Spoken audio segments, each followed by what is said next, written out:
October 13th, 1972. A plane vanishes somewhere over the Andes Mountains. No distress call, no wreckage visible from the air, just silence. 45 people that were on that plane were now missing. Search teams were deployed, but they found nothing, and after 8 days, they called off the search. They had concluded that no one could have survived that crash, but they were wrong. 33 people had survived the initial crash, and what those survivors were forced to do in order to stay alive would become one of the most disturbing, most debated, and most extraordinary human survival stories ever recorded. October 12th, 1972. Carrasco International Airport. 40 passengers and 5 crew members board a Uruguayan Air Force Fairchild. Most of them are in their late teens and early 20s. They are young men from an amateur rugby team, and they are traveling to Santiago, Chile for a match. Some of them have brought their friends and family with them. Nando Parrado, 22 years old, has brought his mother and his younger sister, Susie. The mood is light. They joke with each other the way young men do, and none of them have any reason to be afraid. Bad weather over the Andes forces the plane to stop overnight in Mendoza, Argentina. But the following afternoon on Friday the 13th, they take off again. The pilots choose a southern route, flying lower through a mountain pass, and at 3:34 in the afternoon, the co-pilot radios Santiago Air Traffic Control. He reports that they have cleared the mountains, and he requests permission to begin their descent. Controllers clear them, but the co-pilot was wrong. The plane is still deep inside the Andes. The passengers feel turbulence first, the plane dropping suddenly, bouncing hard. The young rugby players laugh and cheer the way you laugh on a roller coaster. Then the plane drops again, and when they look out the windows, the mountain face is right there, 10, maybe 20 feet away. The tail of the aircraft clips a ridge, the right wing shears off, and the plane becomes a metal toboggan screaming down a glacial valley at high altitude. It hits the bottom and stops.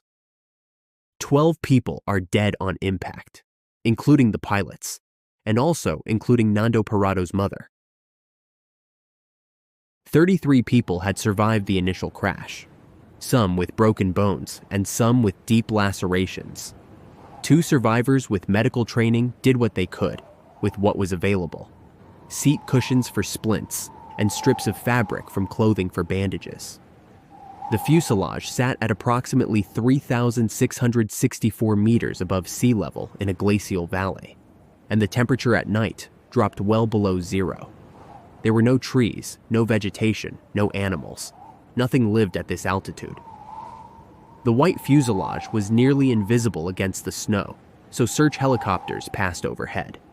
The survivors screamed and waved. They tried to write SOS on the roof of the fuselage with lipstick, and they built a large cross out of suitcases in the snow, but no one saw them. On October 21st, 8 days after the crash, the survivors managed to repair a small transistor radio found in the wreckage. They gathered around it and listened, and the search had been called off. Uruguayan and Chilean authorities had determined that no one could have survived. The food that had been found in passengers' luggage, small amounts of chocolate, nuts, jam, a few bottles of wine, was gone within a week. There was nothing to eat, and the cold kept coming. The decision was not made quickly, it was not made easily, and it was not made by everyone. The bodies of those who had died in the crash lay preserved in the snow around the fuselage. They had been there for days. The strongest among them began to talk. Roberto Canessa argued first from a medical position that without protein, their bodies would begin consuming themselves. They would become too weak to stay warm and too weak to survive. Canessa later said, "It was a very, very humiliating thing to eat a dead body." They found a theological framing that allowed some of them to proceed. The Last Supper, Jesus giving his body so that others might live. They were not desecrating the dead, but rather the dead were giving themselves so that the group might survive. The cutting of flesh was done out of sight by a small number of men, and the others did not watch. Not everyone could eat. One survivor, Numa Turcati, refused almost entirely, throwing the meat away when others were not looking. He grew weaker than the rest, and he would die before rescue came. October 29th, 1972, 16 days after the crash. In the middle of the night, the mountain moved. An avalanche cascaded down the glacier and buried the fuselage entirely, while the survivors were sleeping inside. Snow poured through every gap in the wreckage, filling the interior in seconds, and everyone was buried where they lay. 8 people suffocated before anyone could reach them. For 3 days, the survivors remained buried beneath several feet of snow with almost no air.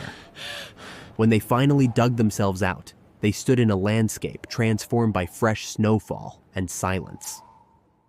There were now 18 people alive on the mountain, badly weakened, and running out of bodies to sustain them.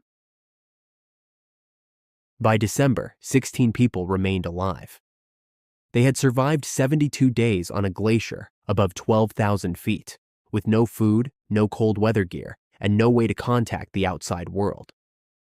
They came to a conclusion that every one of them already knew. No one was coming. A decision was made to send an expedition. 3 of the fittest survivors would attempt to cross the Andes on foot and find help for everyone. Nando Parrado volunteered immediately. Roberto Canessa, after weeks of hesitation, agreed to go with him, and Antonio Vizintin would be the 3rd. They prepared for weeks in advance. They sewed a makeshift sleeping bag from the insulation lining of the aircraft. They made snowshoes from the seat cushions, and they packed what little they could carry. On December 12th, the 3 men began climbing out of the glacier. Based on the plane's broken altimeter, they believed they were at roughly 7,000 feet, but they were actually at 12,000. And based on the co-pilot's dying words, they believed Chile was just beyond the nearest mountain peak. On the 3rd day, Parrado reached the summit of the mountain and looked west. He saw snow, more peaks, more ridges, and hundreds of kilometers of Andes stretching to the horizon. Antonio was sent back to the fuselage by sled, sliding back down the mountain so that Parrado and Canessa could survive on his remaining food. The 2 men pressed on alone. They had no map, no compass, and no mountaineering gear. They just kept walking for 10 days straight. On the 9th day, Parrado and Canessa descended below the snow line for the first time.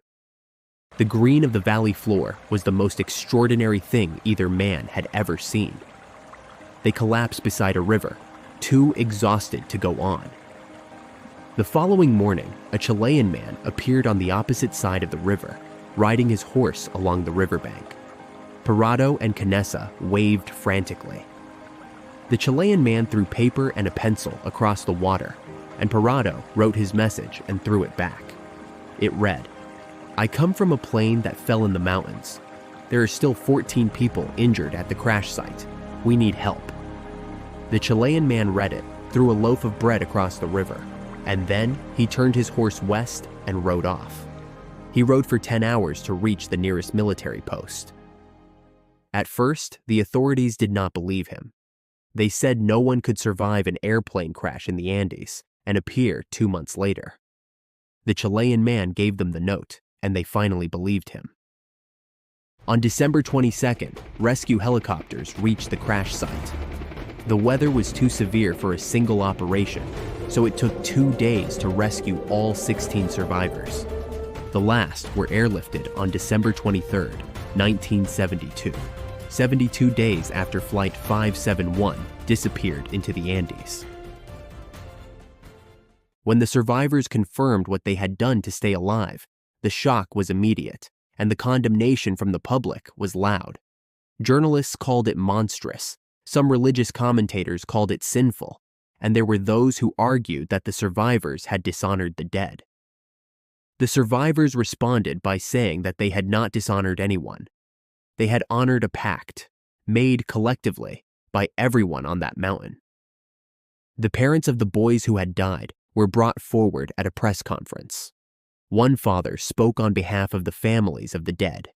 He said, "We are happy that there were 45 of them because this helped at least 16 of them to return.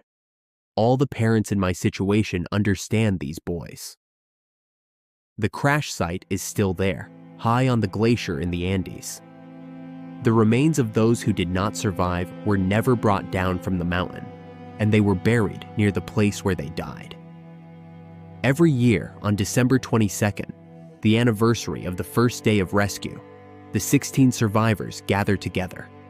They have done this for more than 50 years.